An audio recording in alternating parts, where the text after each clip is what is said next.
So, role of learning and environment in emotion. This is slide is about, and this topic is about that how do we feel emotions, and this thing comes from the learning. Like we observe the other people, we observe our society, our culture. What do people do in that moment, and from there we learn to feel the emotions.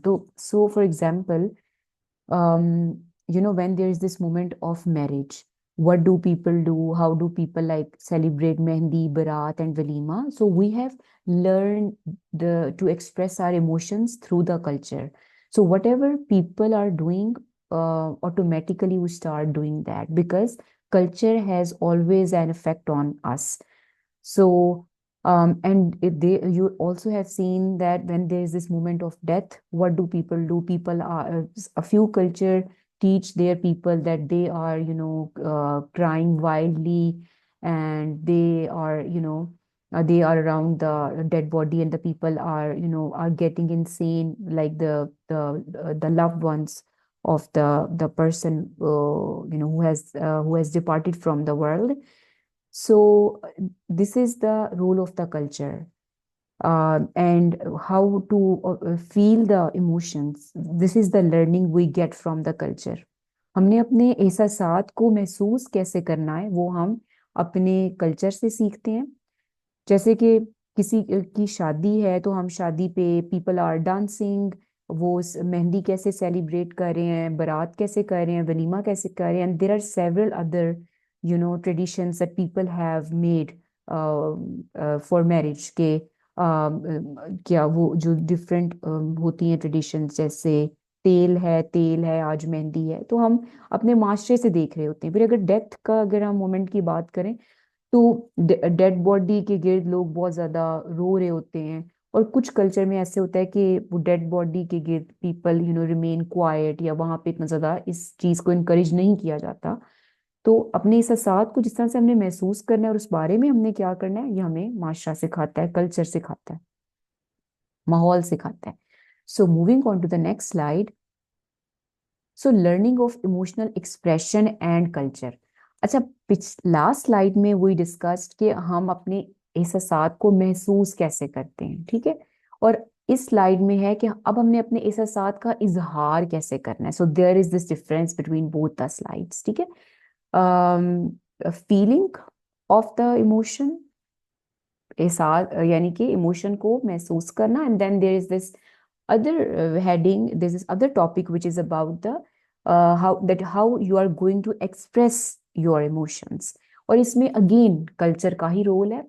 What ever the culture teaches their follower, वो जो उस अपने मानने वालों का जो culture होता है, यानी कि एक कल्चर को जो मानने वाले लोग होते हैं बेसिकली, वो उसके अकॉर्डिंगली ही अपने इमोशंस को एक्सप्रेस करते हैं। जैसे फॉर एग्जांपल, हमारी बहुत कॉमन डेली लाइफ एग्जांपल है कि when you are like on the road and there is this traffic accident occur, तो कुछ लोग हैं दे गेट रियली एंग्री हमारे माशरे में, they start doing verbally abuse the other person, और they start hitting the other person, या वो इस तरह से एक लड़ाई बहुत बढ़ जाती है। लेकिन it could be a possibility कि किसी और कल्चर में अगर इस तरह से हो जाए तो जो दोनों पार्टीज हैं, जिसकी गलती है वो भी और जिसका नुकसान हुआ है वो भी, like they both like meet with one another और they apologize for their mistake. और इस तरह से वो जो उन्होंने उसका करना है कि जिसका नुकसान हुआ है उसका नुकसान भर देना, just to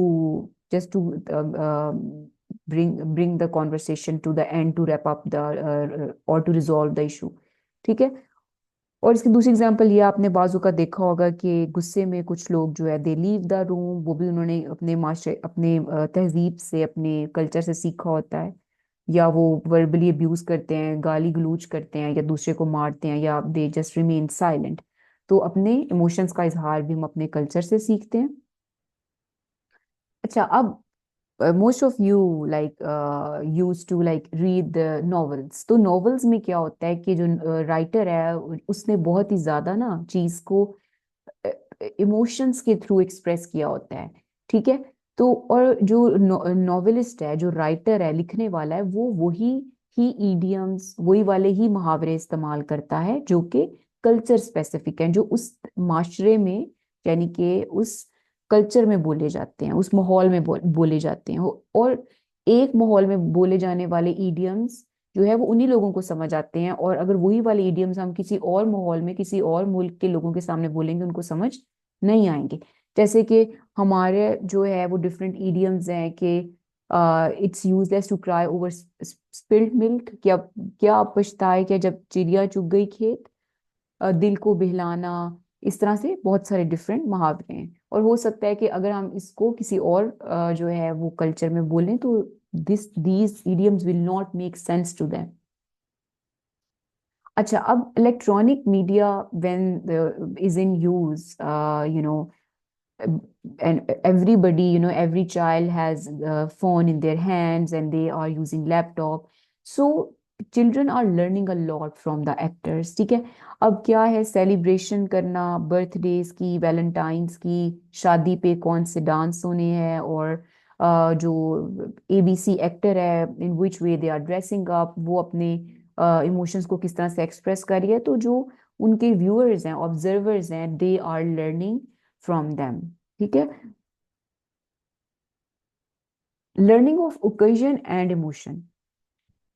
This is one of the common example of our culture as well. कि जब when a daughter is getting married and on their barat, when she is, leaving for another home, so the way the people cry and the way she cries, तो ये भी एक देखा देखी चीज है। और कि हमारे माशरे में ऐसे होता है कि बच्ची ने जब रुखसत होना है तो उसने रोना है, तो इसी पैटर्न को, इसी चीज को हर लड़की फॉलो करती है, ठीक है। तो ओकेजन को जो देखा जाए तो इमोशंस उस तरह के ही सेम जो हैं वो होते हैं। और फिर आपने ये भी देखा है कि कोई भी इंसिडेंट हो जाए, कोई भी इवेंट हो जाए, तो हमारे माशरे में जो मेल्स को अलाउ नहीं किया जाता कि दे कराए और they can express their emotions. किसी की डेथ हो जाए, कोई खुशी का मौका है, इफ समबडी इज क्राइंग, तो ज्यादातर you have seen that these are the females that they are crying. और but you have rarely seen that one or two male of that family, they are crying. Why? Because this is how the culture have taught them, this is how the culture have brought them up to express their emotion, ठीक है। So next is about the learned facial expression from culture। अच्छा, हम जो हमारे चेहरे पे तासुरात होते हैं एक जो है वो इमोशन के साथ, वो भी हम कल्चर से ही जो है वो सीखते हैं।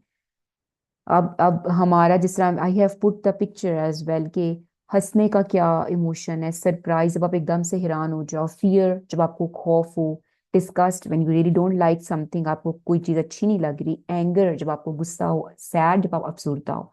तो ये देखा गया है कि माशरे में जिस तरह से इस इन इमोशंस को एक्सप्रेस किया जाता है ना, ज्यादातर जो है ना लोग उसी तरह ही करते हैं, और हो सकता है कि इन्हीं एहसासात को डिफरेंटली एक्सप्रेस किया जाए दूसरे कल्चर्स में। तो you have scene so far that there is a big role of culture in learning about the expression, in expressing their emotions, and in showing the facial expression as well.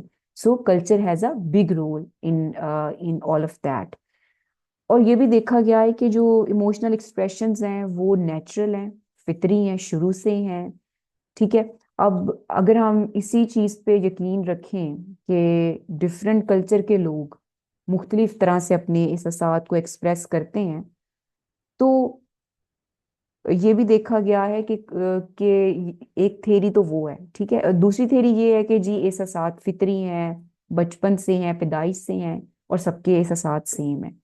यानी कि सबके एहसासात एक ही तरह से वो अपने चेहरे के तासुरात से उन एहसासात को एक्सप्रेस करते हैं। अब ब्लाइंड और डेफ जो बच्चे हैं वो भी अपने एहसासात एक नॉर्मल बच्चे की तरह ही रिप्रेजेंट कर रहे होते हैं, ठीक है। तो ये भी एक थेरी है कि लाजमी नहीं है कि कल्चर ही जो है वो कल्चर, हर कल्चर में एहसासात को बताना मुख्तलिफ हो, बल्कि ये चीज़ हम सबके अंदर है, फितरी तौर पे है कि हम जब खुश होते हैं तो हम मुस्कुराते हैं, और जब हम सैड होते हैं तो हमारा चेहरा लटक जाता है, और हमारे ये जो चेहरे के जो मसल्स हैं, इट ड्रूप्स, ठीक है। तो ये चीजें जो है, अगर एक एक बच्चा जो कि डेफ है, ब्लाइंड है, उसमें ये एहसासात एज इट इज हैं जो कि एक नॉर्मल बच्चे में है। तो ये देखा गया है कि लाजमी नहीं है कि हर कल्चर के एहसासात मुख्तलिफ हों। तो बेसिकली जो फेशियल एक्सप्रेशन जो हमारे चेहरे के तासुरात को हमारे जो इमोशंस बताते हैं कि हमने खुशी सैडनेस किस तरह अपने चेहरे के ऊपर लानी है, तो इसके बारे में डिफरेंट दो थीरीज दी गई हैं जो कि I have explain it here.